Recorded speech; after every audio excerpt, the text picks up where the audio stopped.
One of the most enticing topics to speculate about in this day and age is the idea that our universe and the way that we experience it might not be the only version of events out there. Some people seem to think that perhaps there are alternate dimensions and realities with different versions of ourselves and alternate outcomes than our own.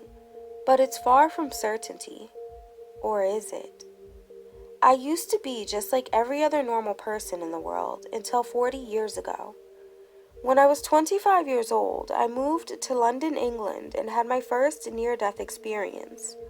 I was walking to work one morning when I was struck head-on by a vehicle. As I lie there in the street bleeding, while pedestrians swarmed all around me to see if I was all right, I could hear the faint sound of ambulance sirens in the distance. I could see and hear everything that was going on around me. But then, all of a sudden, I couldn't. Just like that, everything was gone, vanished into thin air. The only thing I could make out was a tunnel of white light. And then as I began walking through this tunnel, images from my life started flashing before my eyes. Once I reached the end of the tunnel, obviously, I thought that was it for me. I figured now I must be entering heaven. But the place I ended up was nothing like that. I was surrounded by complete and utter darkness. To say that I was terrified is an absolute understatement. I heard these strange, disturbing growling noises. They echoed all around me and sent chills through my entire body, shaking me to the core.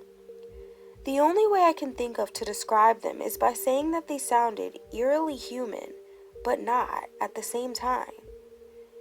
I just so happened to be holding my cell phone in my hand when I was hit by the car, so I still had it with me at that moment, and when I glanced down at it, the screen was glitching.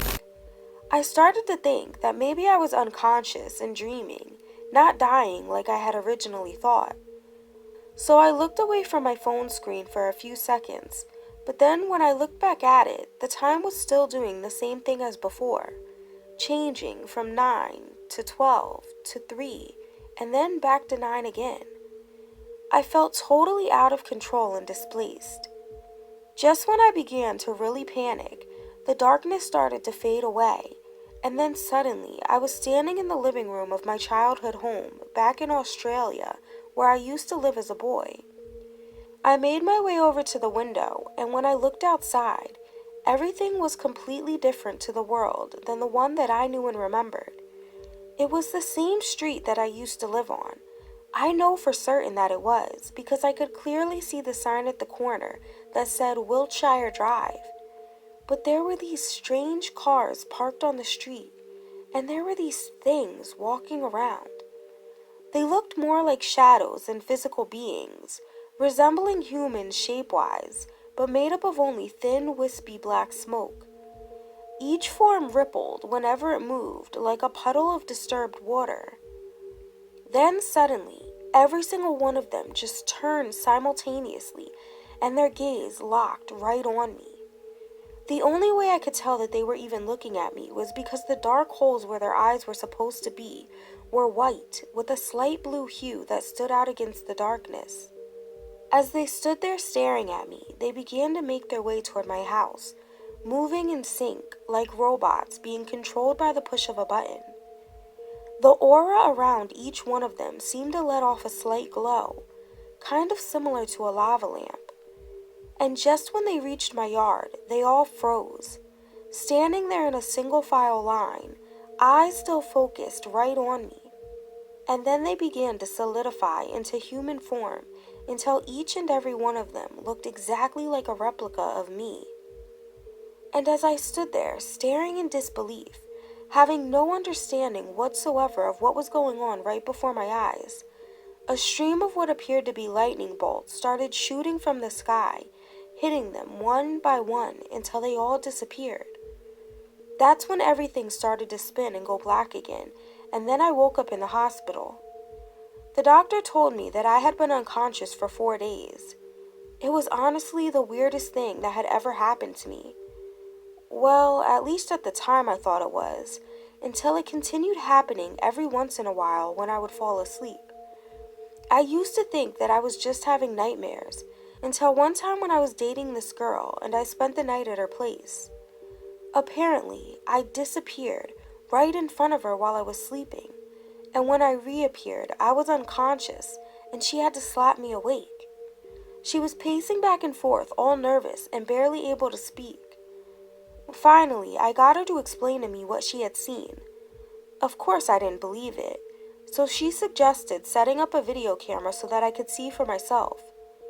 Nothing happened the first few nights, but then after a week, it happened again and I witnessed it for myself. That's when I became convinced that all this time I haven't been dreaming like I thought. I think I've actually been traveling to different dimensions. Needless to say, that relationship didn't work out. However, the two of us remained good friends, and I asked her to keep what happened just between the two of us. Surprisingly, after all these years, she has. Probably because she knew that if she ever said anything, people would think she was crazy. I've been to over 24 different doctors throughout the years, and none of them have been able to figure out what's wrong with me. When it first started happening, I used to have a handle on it, but just recently, I'd say over the last year or so, it's gotten really out of control. Like I said before, it used to only occur occasionally. It started off happening only once every year, and then it went to twice a year, then to once every few months. But now it's happening more often, at least twice a week, sometimes more. And I'm really beginning to worry. No, I'm actually scared that I might get stuck in one of these alternate dimensions and never come back.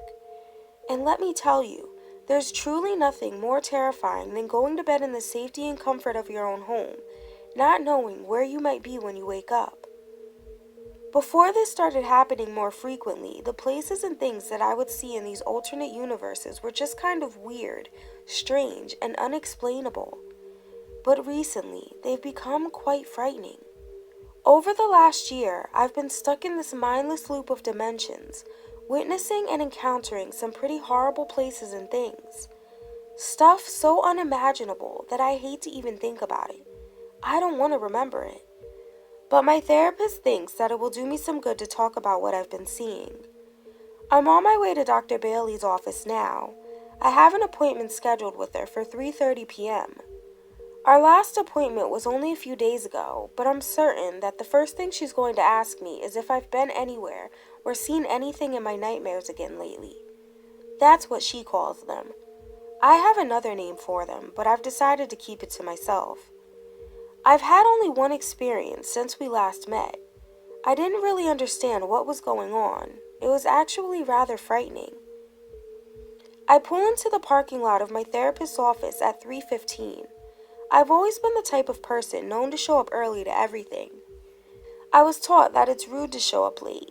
I've always felt like it sets a bad impression and you have no regards for other people's time. I walk into the lobby, then take the elevator up to the 4th floor. Once I exit, I stroll over to the receptionist's desk to sign in. Madison, the brown-eyed, curly-haired receptionist, who always welcomes me with the warmest and sweetest smile, asks the person who she's speaking to on the phone if they would please hold. Then she proceeds to greet me. "Hello, Oliver. So nice to see you again. How are you today?" "I'm doing all right. How about yourself?" "I'm doing just fine. I go on vacation next week. I'll be gone for a whole 10 days, so I'm looking forward to that. Have any big plans?" "My husband and I are going on a cruise with my sister and brother-in-law." "Oh, that sounds nice. Well, I hope you have a good time." "Thank you, Oliver. You can have a seat. Dr. Bailey will be with you shortly." I head over to the waiting room and find an empty chair to sit down in. There's only one other person waiting, a woman who's dressed very businesslike in a white blouse, black pencil skirt, and a pair of white high heels. She appears to be in her mid to late 30s, with brown hair neatly placed in a bun up on top of her head.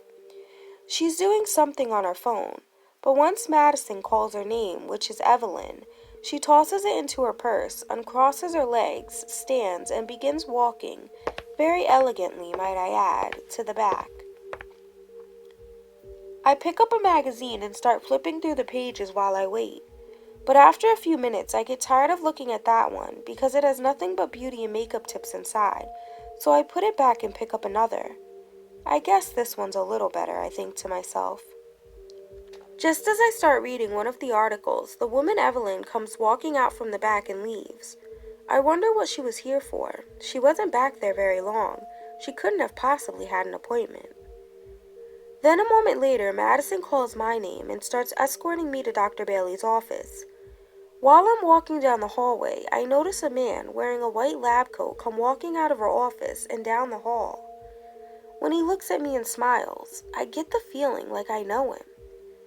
When I enter her office, Dr. Bailey's sitting in her chair, the same one she always sits in at every single one of our sessions.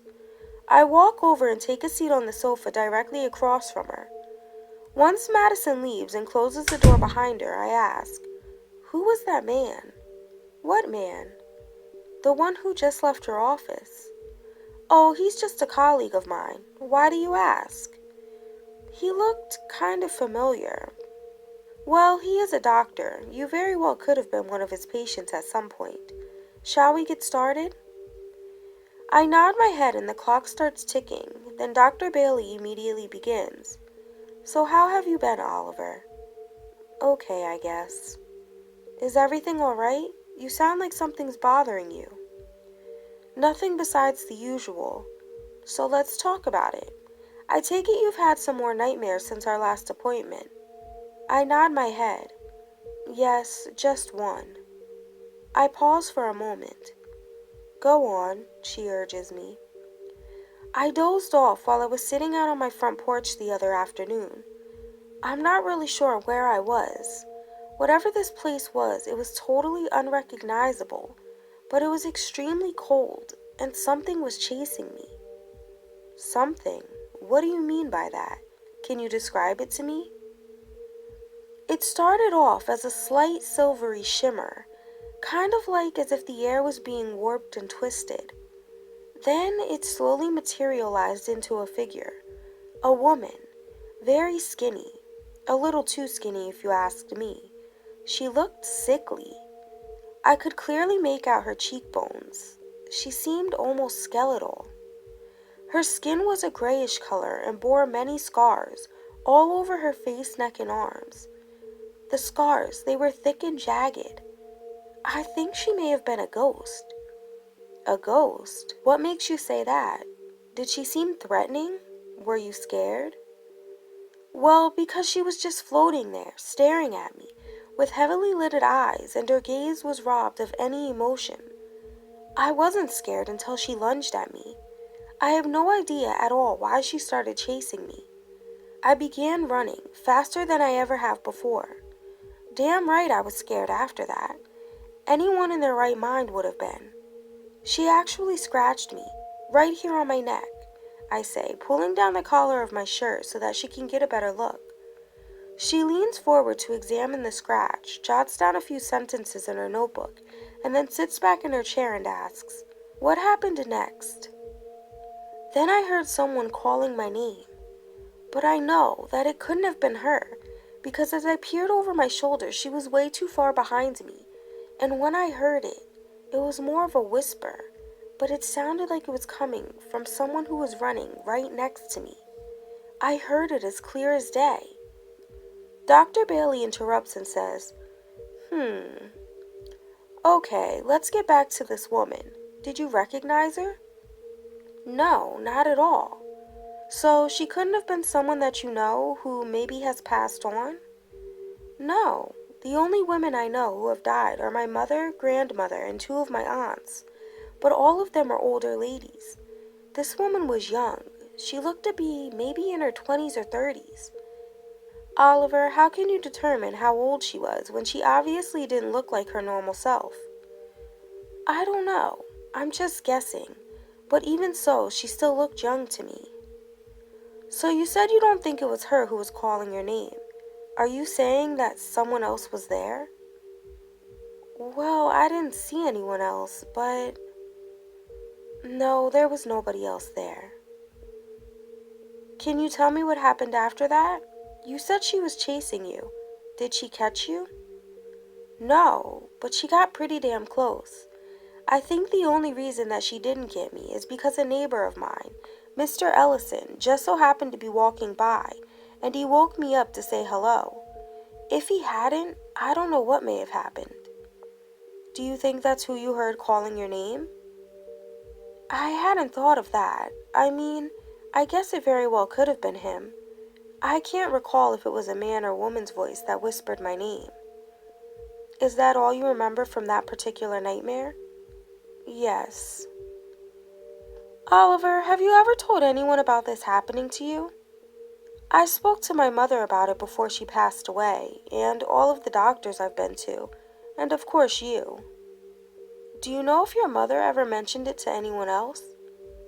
The question catches me off guard. I have no idea why she would feel the need to ask me that. No, I don't believe she ever told anyone. Why?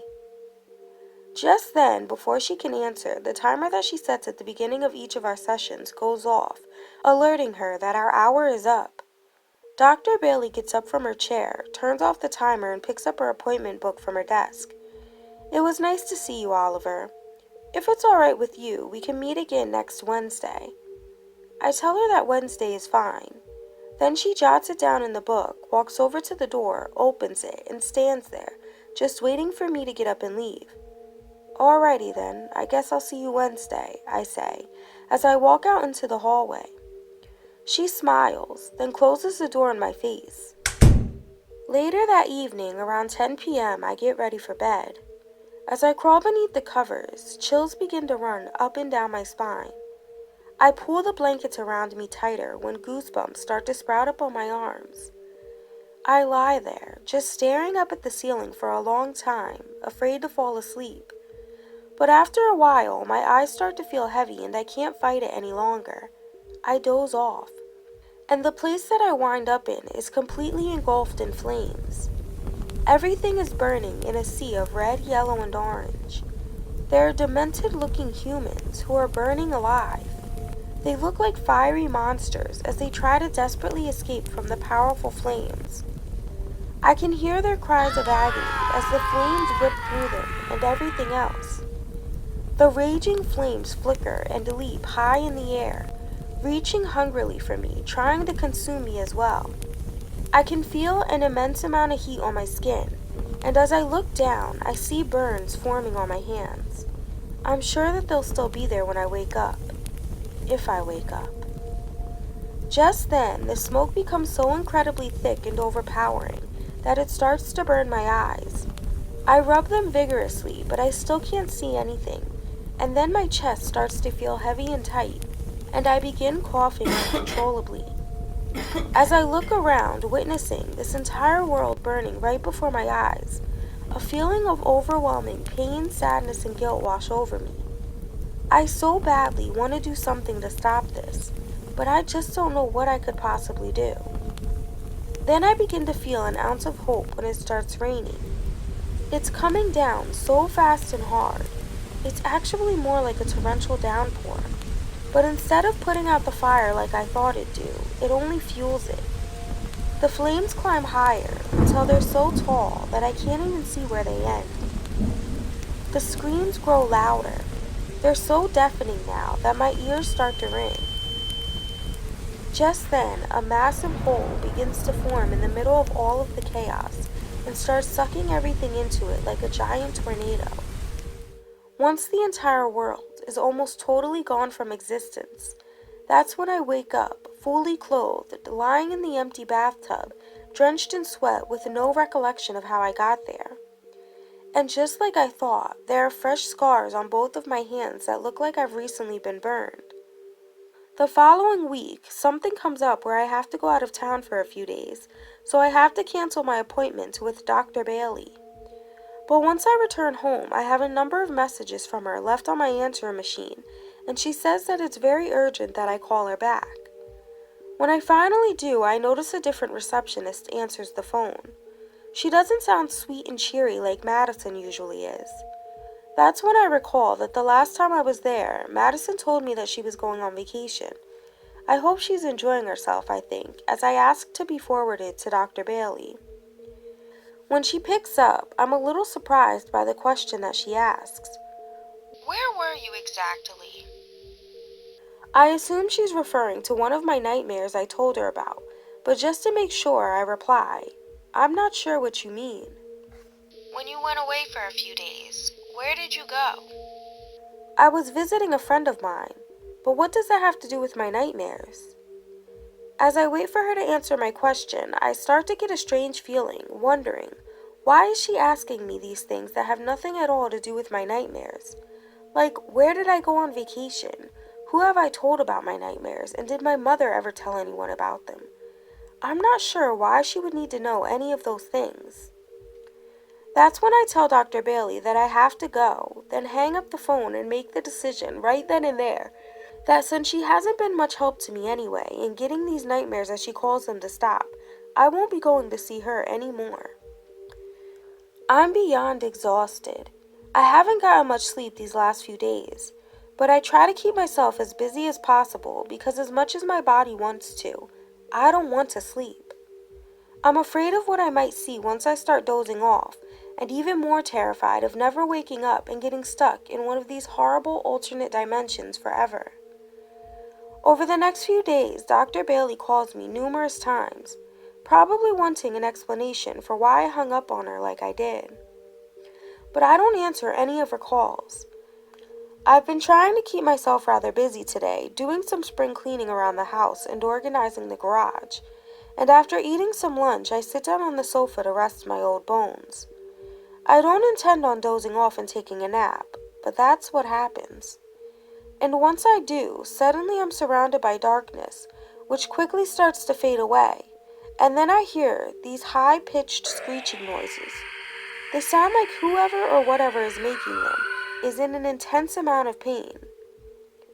Once the darkness completely disappears, now I'm standing in the middle of a forest. There are nothing but trees everywhere. Any direction that I turn, all I see are trees, and even more trees. But they don't look like your normal trees. They're black, and blood is oozing from their sides and dripping from their leaves and branches down onto the ground. The metallic scent is so strong it invades my nostrils, causing them to tingle. I start walking through this forest, and no matter which way I go, it always seems like those screeching sounds I keep hearing are getting closer and closer, even when I turn around and go the opposite way. And then I see something. I can barely make out what it is at first because it's the color of night, so it kind of blends in with everything else. But the closer that I get to it, I can see that it's hunched over. And then I step on something, causing a crunch sound to echo throughout the place. And that's when it realizes that something's sneaking up on it because it freezes. And then seconds later, it spins around so fast. I'm absolutely terrified. My heart is beating a mile a minute. When I see what's staring back at me, it starts racing even faster. This creature, or whatever it may be, is standing before me, clawing out its own eyes. It's staring back at me, but doesn't seem threatening at all. I'm getting the feeling that it actually wants my help. The screeching I had been hearing was coming from this thing because it's desperately scratching at its eyes, trying to keep these little bugs out of them. The bugs, they look like worms, but are completely black, and there's blood oozing from them just like it's coming from the trees. Their bodies look so thick that I think even the slightest touch would cause them to burst. Not that I want to touch them, but I'm just guessing. These worms are crawling all over this creature, feasting on its flesh. I can hear the sucking and slurping noises they're making as they feed off of it. It's the most disgusting thing I've ever seen. And then, just as the creature rips one of its eyes right out of its skull, they all start scurrying for the empty hole and invade it. Only seconds ago I could see straight through it, but now the bugs have crowded the entire space. The creature goes ballistic, flailing around, banging into tree after tree, the impact causing even more blood to come oozing from them. Just as the creature and I come face to face, it opens its mouth, letting out another ear-piercing shriek, and its thick, puke-green saliva comes spewing out into my face. I wake up, sitting bolt upright in bed, staring straight ahead into the darkness. After that, I start forcing myself to stay awake, drinking coffee, soda, and energy drinks all day and night. That's the only way I've been able to control it somewhat, because when I'm awake, I don't go to these places. But as soon as I close my eyes, that's when I do. But it doesn't even matter anymore, because now I've been entering these alternate dimensions when I'm not even asleep.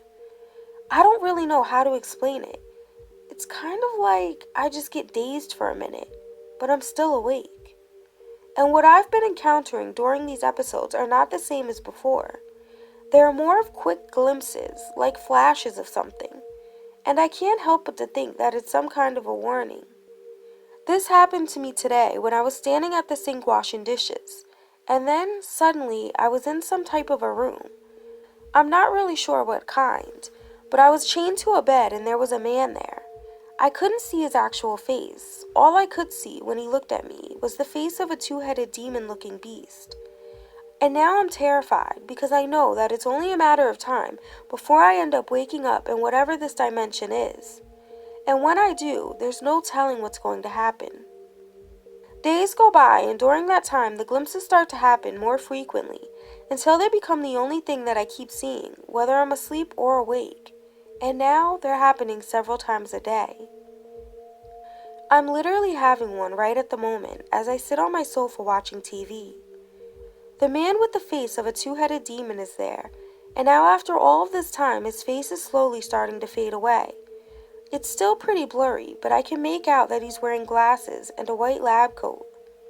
He gives me something, in a syringe, shooting it into my neck. Then he says to me, "I know you're going to make a great addition to the EMP." I have absolutely no idea what that means. But then he continues, "I think you'll fit right in here. We have plenty of other people with powers just like you. You could call it your own little family," he says with a sinister grin, and then starts chuckling. Like I said before, I'm chained to the bed so I can't move, but whatever he gave me, it's making me extremely tired. No matter how hard I try, I just can't keep my eyes open. And once I fall asleep, the man hooks me up to some type of a machine that's keeping track of my vitals. He starts taking vials of my blood, and then he places them in a refrigerator. Now he walks across the room and begins typing on a laptop in the corner. It seems like he's running a bunch of tests on me, but for what reason, I have no idea. Then I wake up and start going crazy. I'm screaming and flailing around, trying to escape. After finally realizing that he can't get control of me, he calls in a man in a security guard uniform, and as they both attempt to hold me down and administer more of whatever the man in the white lab coat has already given me, I just disappear. When I snap out of it, I'm just sitting there staring at the TV as if nothing ever happened. That's when I leap up and rush to the phone to call my ex-girlfriend Alicia, who I've kept in touch with over the years, even though we broke up and lived completely different lives. And although we're not together, she's become one of my best friends. Despite what I told Dr. Bailey, she knows all about my abilities. That's what I call them. After all, she's the one that got me to realize that what was happening to me weren't actually nightmares. And from what I've seen in my glimpses, now I know that there are others out there who are different just like me.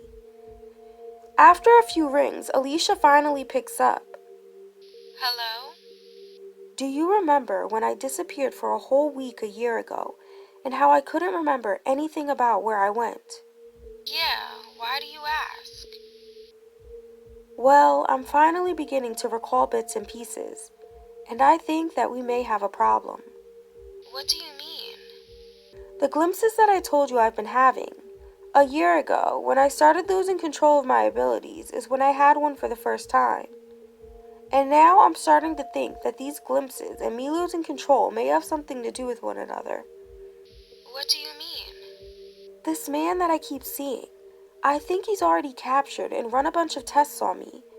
I'm pretty sure he already knows everything about me, my abilities, and what I can do. I think that's the whole reason that I haven't been able to control them for the last year. Whatever was in that syringe that he shot me with has only caused them to magnify. And I think that he also gave me something to try and make me forget everything that happened. And knowing that he couldn't control me because I'm able to go into these alternate dimensions, he let me go and sent me to that therapist, Dr. Bailey, so that he could continue his studies in secret without me even knowing. I've been telling her all about the different worlds I was visiting, and then she's been going back and telling him everything. They're working together, I just know it. I even saw him at her office the last time I was there. Do you think since you stopped going to see her that he's gonna come looking for you now? If he isn't already, I know it's only a matter of time. So what happens now? I have to leave London. It's not safe for me here anymore. Alicia, it pains me to say this, but I'm afraid that this will be the last time we talk. Thank you for everything you've done to help me. You've been a very good friend. I hear her shout, "Wait, hold on a second," just as I disconnect the call. Then I head straight to the airport with only the clothes on my back. I may not know where I'm going, but one thing that I do know is that I don't want anything to do with whatever the hell this EMP is. As soon as I arrive at a nearby parking garage down the street from the airport, I pay them to park my car and wait while they call for a shuttle to come pick me up and take me to the airport entrance. As I stand there waiting, I think about how I always wanted to go to France and see the Eiffel Tower, and I guess now is as good a time as any to go. Just as I see the shuttle car coming up the street and its blinker starts flashing, indicating that it's about to turn into the parking lot, I feel a sharp pain in my neck and then a stinging sensation.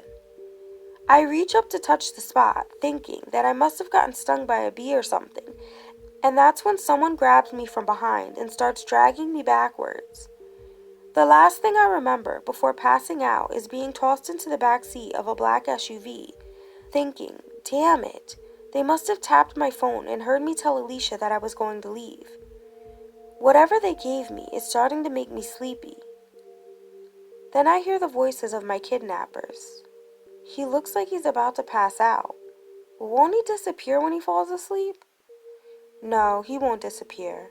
This truck is lined with an electric field to keep him put. The doc finally worked out all of the kinks so that even if he does, he'll always end up right back here when he wakes up. Hearing this, I tell myself, I refuse to be their guinea pig again, so I'm going to let myself drift off to sleep. And now that I know that this is real, I'll make sure to bring something back with me to give them all a taste of my so-called nightmares.